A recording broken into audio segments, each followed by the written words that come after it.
আমরা ঘুমের মধ্যে নানা ধরনের স্বপ্ন দেখে থাকি, আর সেই স্বপ্নের অর্থও হয় ভিন্ন ভিন্ন। আজকে আমরা আলোচনা করব, স্বপ্নে যদি কেউ শালিক পাখি দেখতে পায় তাহলে সেই স্বপ্নের কী অর্থ হবে। আগেই বলে রাখি, স্বপ্নের অর্থ বয়স ও নারী পুরুষ ভেদে ভিন্ন ভিন্ন হতে পারে। কেউ যদি স্বপ্নে দেখেন শালিক পাখি কিচিরমিচির করে ডাকছে, তাহলে ওই ব্যক্তির সাথে কারো তুমুল ঝগড়া হতে পারে।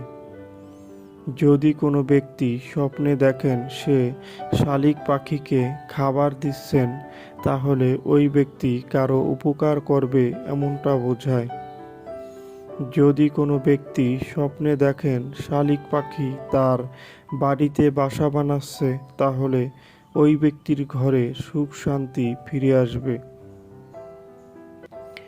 যদি কোনো ব্যক্তি স্বপ্নে দেখেন দুটি শালিক পাখি এক ডালে বসে আছে, তাহলে ওই ব্যক্তির শীঘ্র বিয়ে হতে পারে যদি সে অবিবাহিত হয়, অথবা কোনো নতুন প্রেমে পড়তে পারে।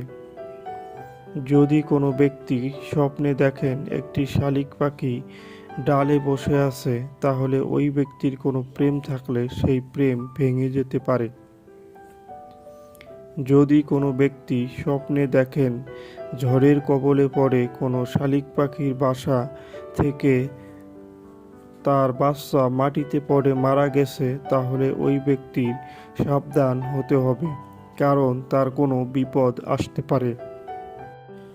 যারা যারা আমাদের ভিডিওটি দেখেছেন তাদেরকে অসংখ্য ধন্যবাদ। সবার কাছে অনুরোধ থাকবে, আমাদের চ্যানেলে নতুন হলে আমাদের চ্যানেলটি সাবস্ক্রাইব করে আমাদের পাশে থাকার জন্য।